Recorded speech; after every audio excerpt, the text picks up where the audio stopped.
Feelings, jeu là, qui lui puise son originalité sur les thèmes qu'il aborde, c'est-à-dire sur la découverte des émotions qu'on ressent et qui aide à mieux comprendre et à jouer avec ce que l'autre peut ressentir en fait. Alors ça rentre directement dans le cadre de nos nouvelles consignes sur l'enseignement civique et moral.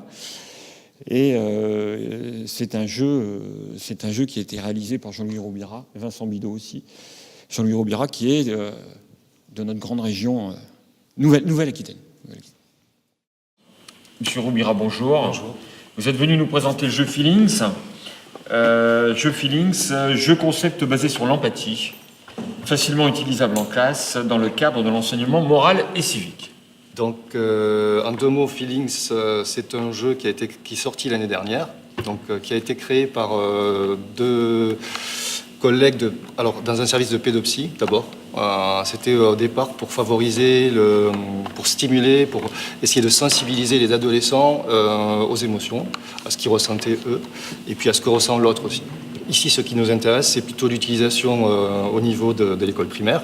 Donc, on avait prévu de l'utiliser à partir du cycle 3 dans un premier temps, donc plutôt pour les cours moyens jusqu'à la 6e, et ensuite donc les cycles 3, on avait prévu déjà un premier pacte de situation. On a prévu aussi de pouvoir l'utiliser dans les collèges et aussi dans les lycées, voilà. Donc ça permettait de couvrir tout le cycle comme ça de l'éducation. Je vais peut-être commencer par vous expliquer rapidement la règle. Comme ça, vous pourrez vous représenter la façon dont ça fonctionne. Alors, ce jeu, il est basé sur des cartes qui représentent les émotions. On en a sélectionné 20 sur des centaines qui existent dans le langage français. Alors, on est parti des émotions fondamentales, basiques, donc la peur. Alors, il faut savoir que dans les émotions de base, il y en a 4 sur 5 environ qui sont désagréables. Donc, c'est dans les classements, on retrouve ça. Donc, la peur, la colère, la tristesse, le dégoût et la joie. Alors, on a essayé par contre d'équilibrer les choses, c'est-à-dire qu'on en a pris autant de désagréables que d'agréables. Donc on les a un petit peu codifiés par des couleurs qu'on retrouve au verso des cartes. Donc les couleurs violettes représentent les émotions désagréables. Il y en a 8 dans toute la boîte. Les couleurs vertes représentent les émotions agréables. Donc voilà, il y en a 8 aussi.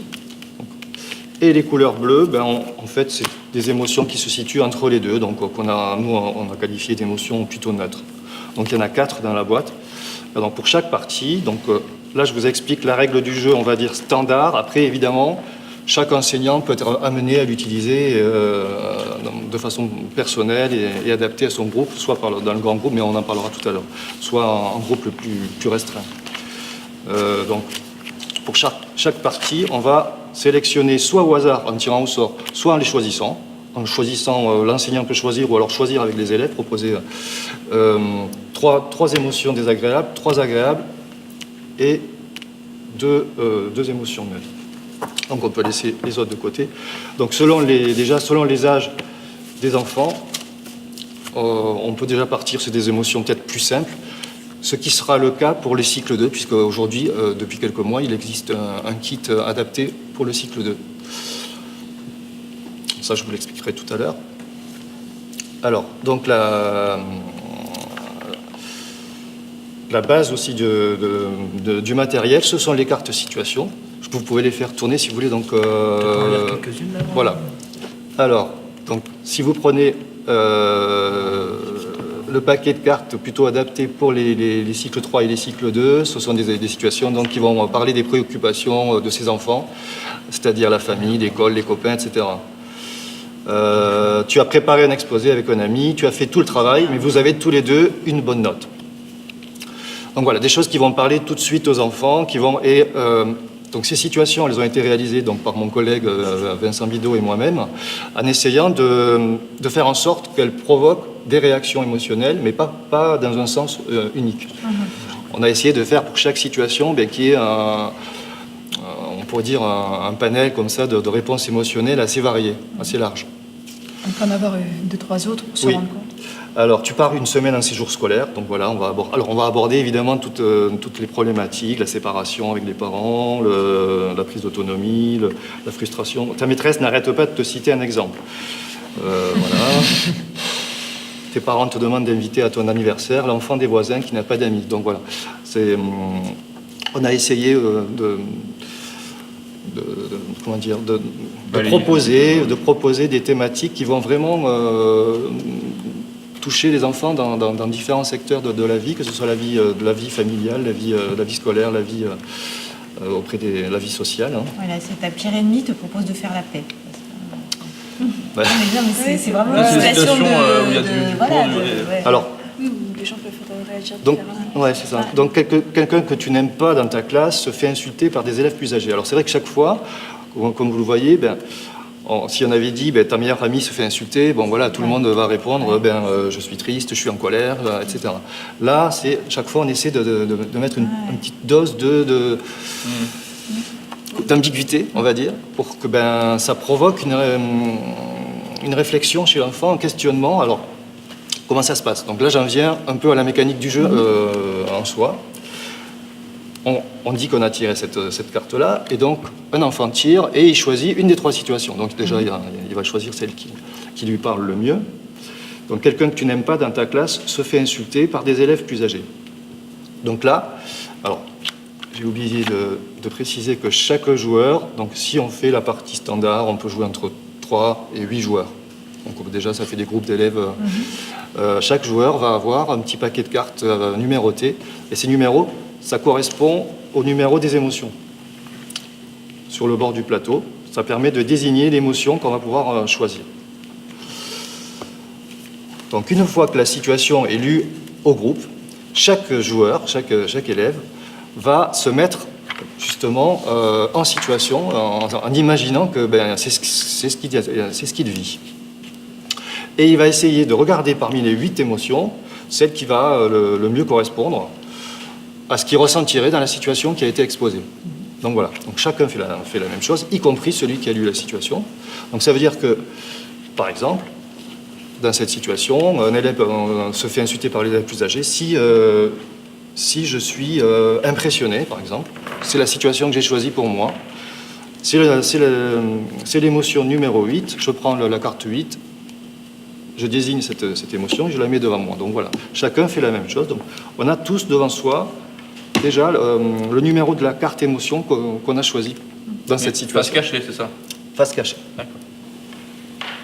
Alors là, ça c'était la première phase, on va dire, c'est la phase de retour sur soi, d'introspection un petit peu.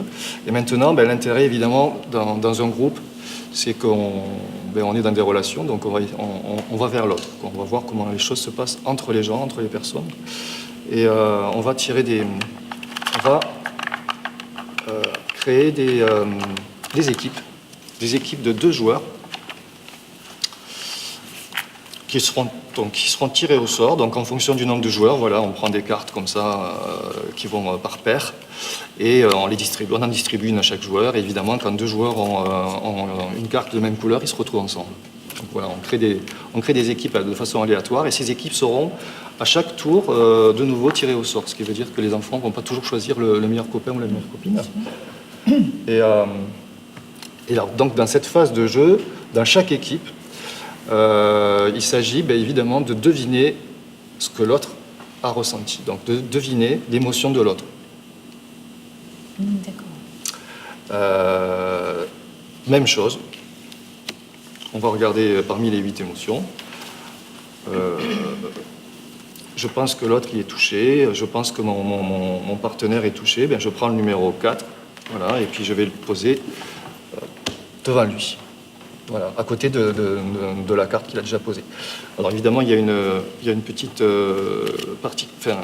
y a une petite exception, c'est que si moi j'ai déjà choisi cette émotion-là et que je pense qu'il a aussi ressenti la même chose que moi, je vais utiliser une carte joker, qui est la carte feeling.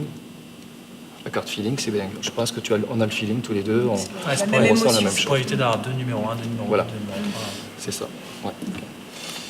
Et alors, on peut jouer la carte feelings à chaque coup, alors? La carte feeling, on peut la jouer, alors on en a 3. Dans les règles de base, on a décidé de l'utiliser de façon unique, c'est-à-dire qu'une fois qu'elle a été jouée, elle est défaussée, parce qu'on on avait remarqué que souvent, et même très majoritairement, les joueurs, voilà, peut-être par facilité ou parce que c'est compliqué aussi de sortir de soi, de se décentrer, ben, ils attribuaient la même émotion à l'autre Par qu'à conformisme, soi. Ouais, ils auront choisi la même émotion à chaque fois. Oui. Ça pouvait fausser le jeu. Alors, c'est une façon, voilà, c'est une règle qui permet un peu de dire, voilà, ben, on peut penser différemment, on peut ressentir différemment. Il y en a 3 quand même dans le jeu, voilà, donc ça limite. Alors, le week-end dernier, j'étais à un festival où on jouait aussi, et j'ai trouvé quelqu'un qui a fait une suggestion intéressante, parce que là, c'est un petit peu figé. Et en fait, je me disais, si on peut peut-être récupérer la carte feeling si on a trouvé la bonne émotion. On la perd. On la perd si on s'est trompé, mais si on a trouvé la bonne, on la récupère. Ça fait un petit challenge. Mais bon, voilà. Après, c'est une façon je dirais, de vous montrer aussi comment on peut, à partir des règles de base, évidemment, rajouter ses propres règles et faire le jeu sien, pour s'approprier le jeu. Alors maintenant, on passe à la phase, évidemment, qui est... Alors, je dis souvent, évidemment, ça y est. Qui est la plus intéressante pour les professionnels, sachant que c'est un jeu à destination des professionnels uniquement. C'est la phase où les élèves vont révéler leur choix, donc l'émotion qu'ils ont choisie d'abord pour eux, par équipe, équipe par équipe, et ensuite voir s'ils ont deviné ce que l'autre avait ressenti. Donc dans cette phase-là, l'intérêt c'est non seulement de dire, voilà, moi j'ai choisi, je serais impressionné, je pense que je serais impressionné dans cette situation, mais c'est pas... L'intérêt, c'est de dire pourquoi, d'essayer d'argumenter, de justifier son choix.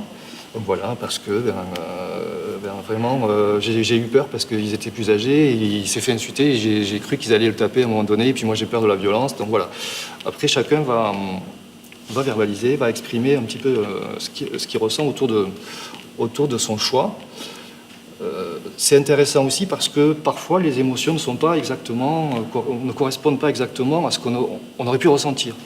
Et donc à ce moment-là, évidemment, le choix est restreint à 8 émotions sur des centaines, vu toutes les nuances qui peuvent exister. Et donc à ce moment-là, on peut dire, voilà, moi j'ai choisi que j'étais confiant, mais en fait je serais très content. Voilà. Mais il n'y avait pas la carte très content, ou alors je choisis que je serais fier, mais voilà. Et là on peut expliquer pourquoi. On peut expliquer pourquoi. Parce que c'était la carte qui se rapprochait le plus de ce que j'aurais vraiment ressenti. Il peut arriver aussi qu'on ressente plusieurs émotions à la fois. En fait, l'intérêt, c'est qu'à la fois l'enfant, il commence... Enfin, il y en a, je pense que la majorité sont déjà capables, mais chez certains, c'est pas si évident. Il commence à prendre conscience de ce qu'il ressent et à le nommer. Et ça, c'est déjà une opération qui est peut-être moins évidente.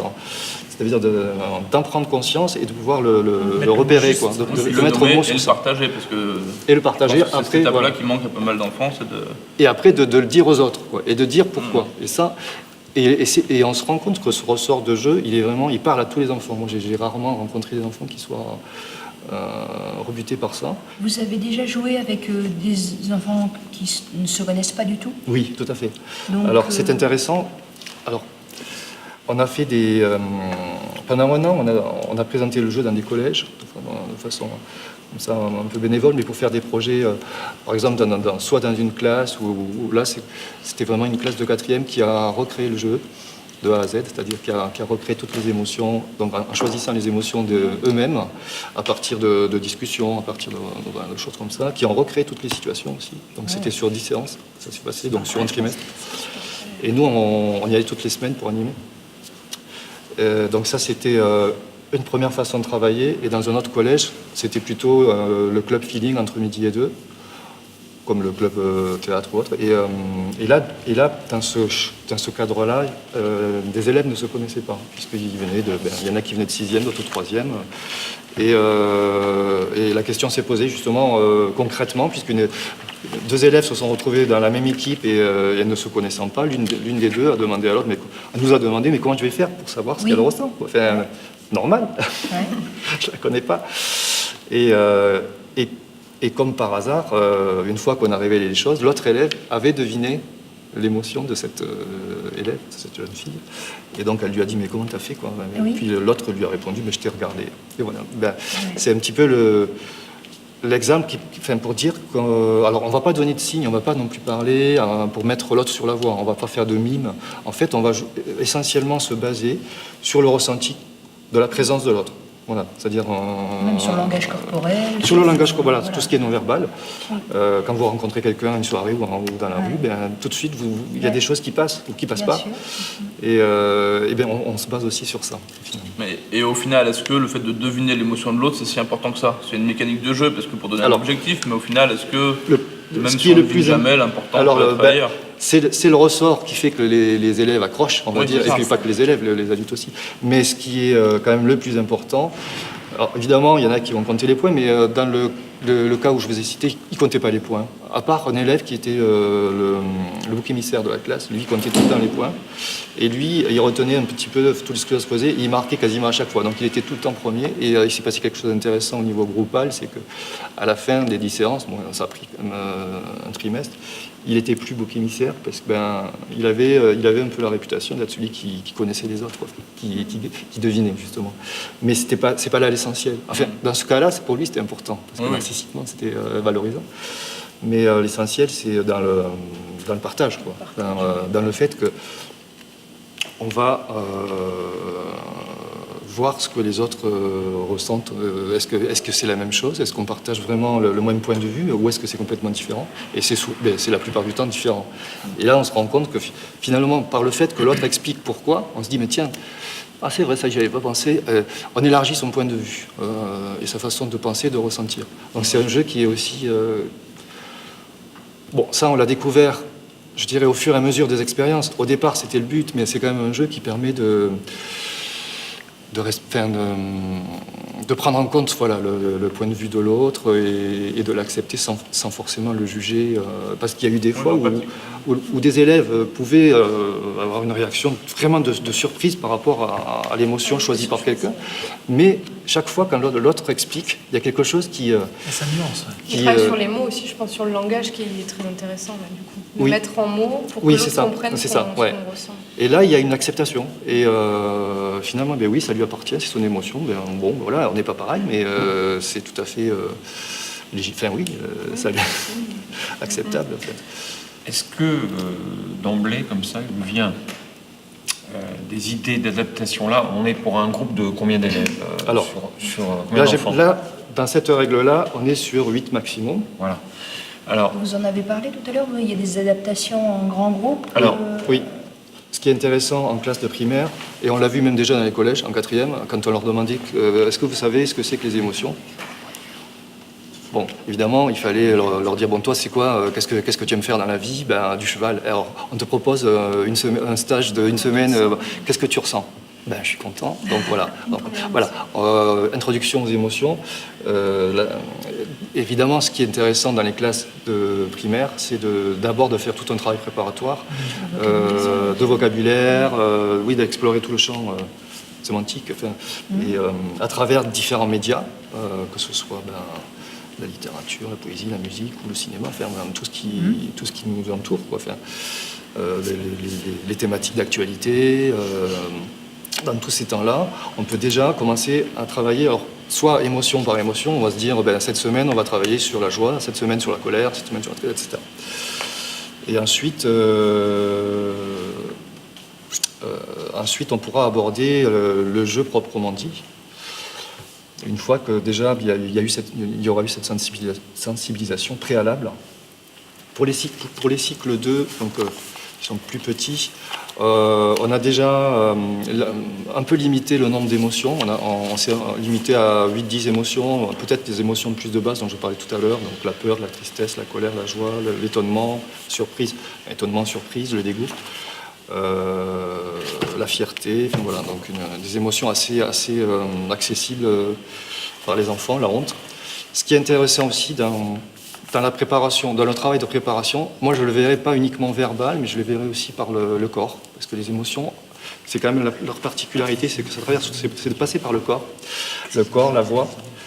Et donc, on peut aussi créer des petits ateliers style théâtre, ou de mime, ou de voir, après, partir de situations et les faire jouer par 2 élèves, comme des petits sketchs. Ça, c'est aussi une idée qu'on avait au départ, qu'on n'a pas forcément trop développée, mais je pense que c'est aussi intéressant. Faire jouer des situations, quoi. Ça veut dire qu'il y a les élèves qui jouent, puis il y a les autres autour, et eux, ils vont ressentir aussi ce qui se passe. Alors, il y aura le ressenti des acteurs, et le ressenti des spectateurs. Donc voilà, il y a des choses différentes. Et peut-être que c'est pas la même chose de le jouer. Après, on peut faire un théâtre forum aussi, où justement les spectateurs peuvent rejouer la situation. C'est ça. Et donc, bon, voilà, ça c'était un exemple, mais un exemple, c'était de leur faire découper, de leur faire colorier, et aussi de leur faire nommer, donc pour le cycle 2, nommer en fonction du dessin, de ce que ça peut leur évoquer, chaque émotion. Et ce ne sera pas forcément la même chose que sur le jeu, sur la boîte standard, finalement. Donc voilà. Mais après, pour le cycle 2, on peut utiliser les cartes vertes, comme pour le cycle 3, c'est les mêmes préoccupations. Donc, moi, en tant que en CM1, moi j'ai un CM1, on peut déjà travailler sur la création de situations. Donc ça, en exposition écrite, en éducation civique et morale, on peut déjà essayer de travailler sur des situations. Ça, c'est une possibilité. Donc, ensuite, en groupe classe, on peut imaginer une mécanique différente avec une division de la classe en 2, avec un groupe qui essaye de deviner ce qui majoritairement va être choisi par l'autre groupe. C'est deux pistes que je vois. Est-ce que vous voyez d'autres choses par rapport au niveau que vous avez, par rapport ça, je ne l'ai pas encore dit, c'est que sur le site fudix.fr, on peut imprimer les situations qu'on a fait créer et elles sortent sous forme de cartes qu'on pourrait insérer et donc réutiliser. Donc c'est un jeu aussi qui est évolutif. Oh, merci. Et donc, quand ils travaillaient par groupe comme ça, est-ce que vous donniez une carte émotion par groupe ou vous les laissiez choisir librement l'émotion sur laquelle ils allaient travailler pour créer la situation? Pour créer la situation, on partait d'une thématique en fait. Ouais, on partait d'une thématique. Le sport, la famille. Donc c'est pas une émotion imposée, c'est pas vous allez essayer de m'écrire une situation sur une situation. Alors, de ce honte, qu'on peut faire, c'est qu'on peut leur. Ça, on l'a pas fait, mais j'imagine qu'on peut leur proposer 3-4 émotions et ils vont créer des situations peut-être pour sur un thème pour un thème 4 émotions, pour provoquer ce type d'émotion. Qu'est-ce que t'en penses, non? C'est simple. Bah moi, ça me paraissait plus simple de partir d'une émotion, d'accord. ensuite partir d'un thème et ensuite mixer les deux. D'accord, Mais ça on l'a du coup, pas tu fait. indiques une émotion, T'en as tu rapportes à Ouais, tel... mais justement, c'est très simple justement au départ pour lancer les choses, notamment avec éventuellement des cycles 2. Comme les enfants, ils sont quand même bien, ils sont malins. Donc quand ils voyaient que ton chien se fait écraser, tout le monde disait je suis triste ou ça marchait pas. C'est pas Il y avait rigolo. pas- Pas le chien. Donc après ils rajoutaient ton chien s'est fait écraser, mais tes parents t'ont Mais il était malade. tes parents t'ont offert un petit chiot, quoi, faire un truc comme ça. Alors c'était leur Il y a la façon. notion de plaisir quand même. Bah après, il peut y avoir justement, alors- c'est pour prendre le principe de Dixit, c'est-à-dire où justement on doit créer une situation où il faut que certains trouvent la honte par rapport à cette Ah oui. situation, mais pas tout le monde, sinon Oui, c'est c'est perdu. ça. Et donc ça les force à Mais justement, prendre vous Dixit, trouvez une situation. c'est peut-être un peu du coup. Mais si tu pars d'une émotion, Du tu coup, ouais, par induis contre, que telle si, ça situation doit est si on quelque fait travailler sur 2 émotions, on dirait essayer de trouver une situation qui va inclure ces 2 émotions justement. Alors là, ouais, c'est Oui, mais tu encore plus dur. induis Du que coup, une non, mais après, tu situation rebrasses est tout. appliquée avec telle émotion. Enfin, moi, ça me dérange un peu, du coup. Si tu mets Je plusieurs pense que vous émotions. pouvez faire Bah, tu des les essais. mets Après ça peut marcher ou pas. revient Je sais pas vers si ça les peut Mais après, marcher. tu les remélanges, etc. Tu joues avec. Ouais, ça situation. peut s'essayer. Après, je sais pas si ça marche ou pas. On l'a pas fait, nous. Je peux pas le dire. On a toujours travaillé dans le sens l'autre sens, proposer des thématiques. Et après, quand même, en réfléchissant, ils faisaient comme nous au départ, c'est-à-dire qu'ils essayaient de trouver des situations qui soient quand même assez ouvertes. Mais ouais, ça peut être intéressant d'essayer de le faire Ah, mais du coup, à l'inverse. ce qui me semble intéressant, si on part quand même de l'émotion, c'est pas pour enfermer une situation, mais du coup, ça peut peut-être permettre de sortir des situations qui sont plus proches vraiment de leurs sentiments, puisque si on leur dit la cour de récré, ils vont dire des situations comme ça je qu'ils vois. imaginent, alors que si on leur dit Ouais, je la honte, quelle situation, bah, ça va peut-être faire appel à des choses plus Précises. profondes entre eux. Ou plus vécu aussi. Ouais, hein. c'est ça, Dire, bah, quand est-ce que moi j'ai ressenti de la honte en cours de récréation? Je sais pas. Mais il n'y a pas de Oui, mais pudeur. ça risque d'être Il n'y a pas de ambiant. pudeur. Enfin, C'est ça, Non, moi, mais je après, me tu dis, les En mets. plus avec des ados, mais avec des plus petits, je dirais moins. Justement. Alors, ce qui est vrai, c'est que ce qu'on a constaté, c'est que ce soit les enfants, les ados, les adultes, quand ils créent leur propre situation, ils parlent d'eux. Ils parlent de leurs préoccupations, de leur... et alors, d'autant plus en psy, parce que alors là, ils ont en plus, il y a la souffrance qui est en plus par rapport à... Bon, chez vous aussi, il y a des enfants qui sont certainement en souffrance. Et là, ils vont vraiment parler de leurs problématiques. Et c'est intéressant parce que... Alors, il y a deux façons de les écrire. Soit on les écrit en individuel de façon anonyme, donc on les écrit, puis on les met dans un pot, on ne met pas le nom. Donc, du coup, on peut écrire aussi vraiment des choses plus personnelles. Soit on les écrit en groupe. Et là, voilà. Mais quand ils les écrivaient de façon anonyme, vraiment, ils écrivaient des choses très fortes. Et après, donc ils avaient souvent des émotions qui étaient, je dirais, pas forcément correspondantes à la majorité de ce que pouvaient renvoyer les autres, mais ils étaient aussi très intéressés par ce que les autres renvoient. Parce que ça les renseigne sur, finalement, est-ce que moi, ce que je ressens, est-ce que je suis normal, ça leur permet de se situer. Ça leur permet de se situer par rapport au groupe, quoi, à la société. C'est vrai que pour des pré-ados. Ouais. Après, j'ai des petits. Donc, c'est vrai que moi, j'avais pensé une adaptation pour des... Du coup, c'est des CP-CE1. Oui, CP, cycle de CE1, ouais. En fait, on a fait un CP, gros oui, travail ça cette année sur les émotions, justement. Et je pense que par rapport à Feeling, ce qui serait intéressant, c'est éventuellement de donner une situation, alors soit par groupe, soit pour toute la classe, et de commencer par une mise en image. Donc d'abord un travail d'illustration, puisqu'ils ont observé beaucoup de choses, on a fait un travail autour des arts visuels, etc. Oui. Et peut-être commencer par mettre en image son émotion, puis ça permet vraiment de se l'approprier, d'avoir un temps, et après présenter son travail à la classe.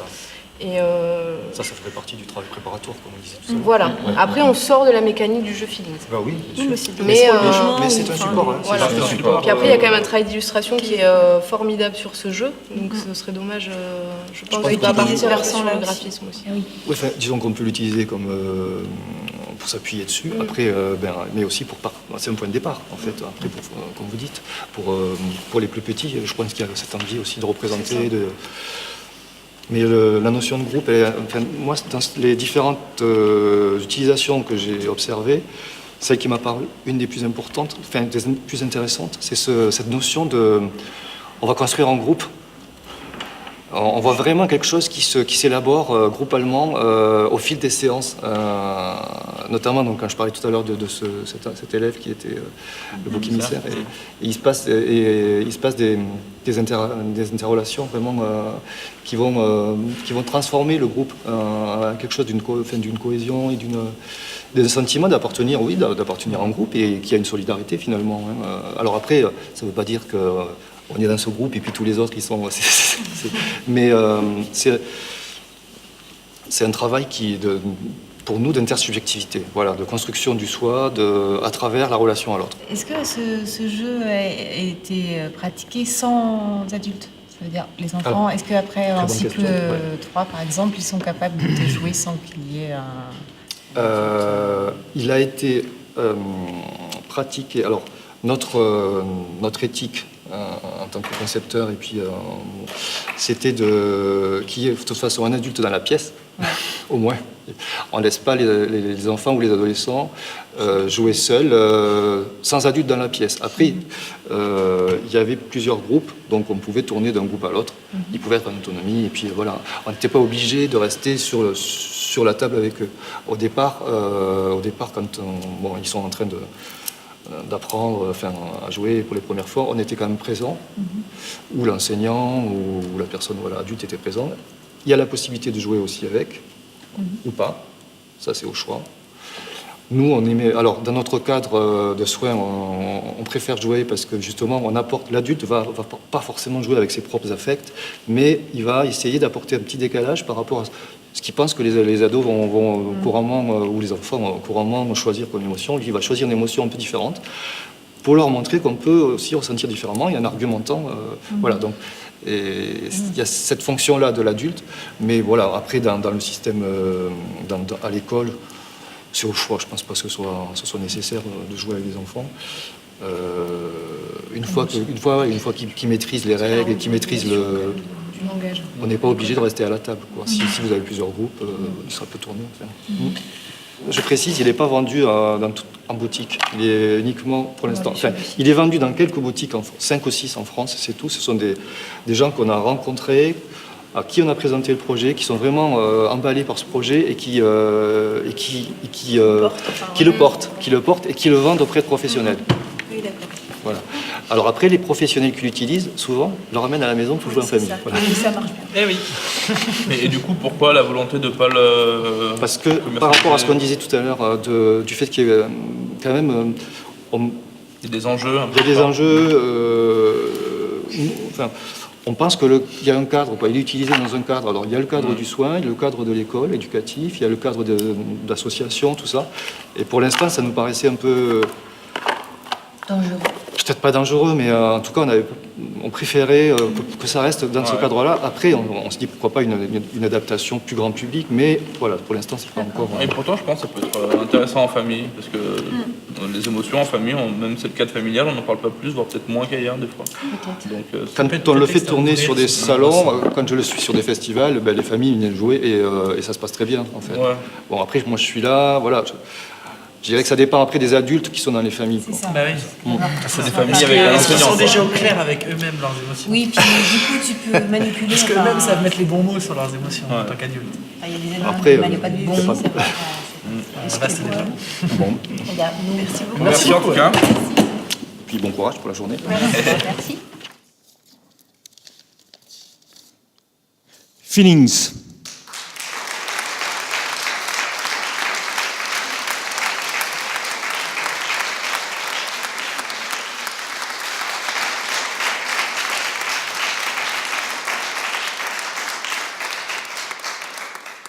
Alors, Feelings, ce que le jury a particulièrement apprécié, c'est l'originalité de la thématique, qu'il est complètement adapté aux instructions officielles. Moi, je soupçonne même que c'est vous qui vous avez téléphoné au ministère en leur disant qu'il faut absolument changer les programmes parce qu'on sort un jeu, c'est ça? Oui, d'accord, très bien, je m'en suis douté. Que ça permet le langage autour des émotions, ça permet de verbaliser autour des émotions. Et on sait, quand on est enseignant, à quel point c'est parfois complexe de faire exprimer un enfant sur pourquoi il a agi comme ça, quelle attitude il a pu avoir, qu'est-ce qu'il a ressenti à un moment ou à un autre. On peut faire de nombreux prolongements, notamment dans production écrite. On peut créer ses propres cartes en ligne, c'est-à-dire que c'est comme les jeux qu'on a pu voir tout à l'heure et qui ont été primés aussi. C'est des jeux sur lesquels on peut mettre sa propre empreinte, c'est-à-dire qu'avec sa propre classe, on peut s'approprier, on peut même le modifier. C'est un jeu qui est valable au cycle 3, utilisable au cycle 3. On a même découvert une adaptation pour le cycle 2 et qui est particulièrement adapté, je pense aussi, pour les liaisons collège-école. Ce que le jury aussi a particulièrement apprécié, c'est l'esthétique du jeu, les illustrations originales, un travail avait été fait tout autour de la notion d'émotion, hein, et que c'était vraiment, on avait une approche très large par rapport à ça. Et qu'ensuite, ce jeu peut être adapté en groupe classe, c'est-à-dire qu'on peut utiliser le jeu, même si on a 30 élèves, en le pensant différemment, et c'est une belle introduction à ce qui nous est demandé maintenant. Voilà, félicitations, bravo. Merci. Oui. Non, ça va. Non, on garde-le. Alors, j'ai choisi des cartes. Ah. Parce que bon, j'ai un petit peu de mal aussi avec les émotions. Bon, si tu veux, ouais, je vais quand même. Ça se casse pas, mais bon, ça serait quand même. Ce serait dommage de ne pas profiter. Alors, j'ai choisi Je suis touché, d'abord. Donc, un grand merci à Franck Chalard, qui n'est pas là, mais qui est donc l'artiste plasticien qui a réalisé les 20 toiles pour représenter les émotions qu'on a utilisées dans ce jeu. Alors, mon collègue et co-créateur Vincent Bidot n'est pas là puisqu'il est en vacances, il a mis un petit peu de distance avec nous, il est du côté de Montréal, mais je pense qu'il serait comblé parce que alors il est à la fois co-créateur et éditeur de ce jeu puisque en fait les éditeurs, on va dire conventionnels, nous ont dit que c'est vrai que c'est un jeu qui est plutôt destiné aux professionnels et bon voilà, donc il a pris quand même la responsabilité de créer une auto-entreprise pour fabriquer les boîtes du jeu. Alors c'était pas en France, c'était en Belgique. Belgique, oui, pas loin, en français. Et depuis donc, je dirais 1 an que le jeu est sorti, et même avant, il se donne beaucoup, il passe beaucoup de temps, il y a beaucoup de mails, beaucoup de personnes qui sont intéressées par cet outil, et donc ça crée beaucoup de relations depuis. Donc je pense qu'il sera comblé de savoir ce prix. Voilà.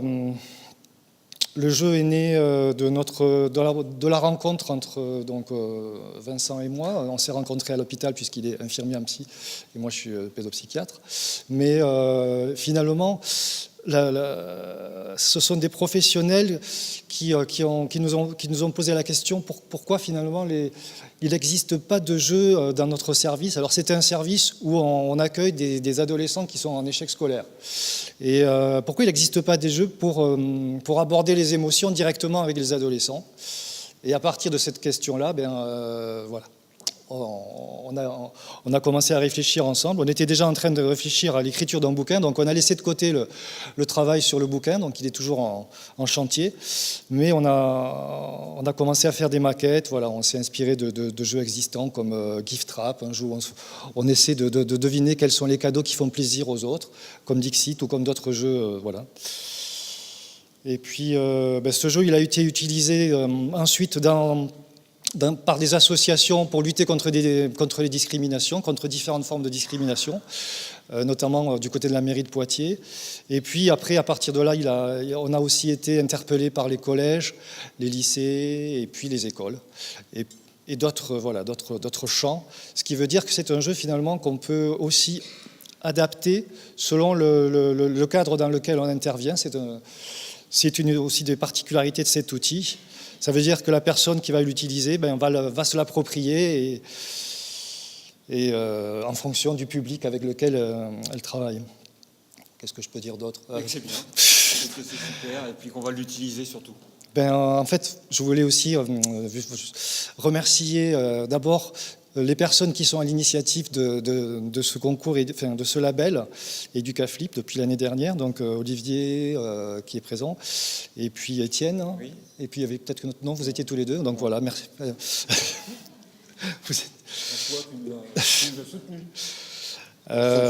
Donc vraiment, on trouve que c'est un label très intéressant, et évidemment remercier le jury. Donc voilà, moi je suis passé l'année dernière, donc j'ai pu déjà apprécier les rencontres qui ont eu lieu à travers ce qui s'est passé l'année dernière. Et puis cette année, j'ai eu une deuxième chance avec ce nouveau jeu. Et puis un grand merci, vraiment, ça me fait beaucoup plaisir. Voilà. Émission.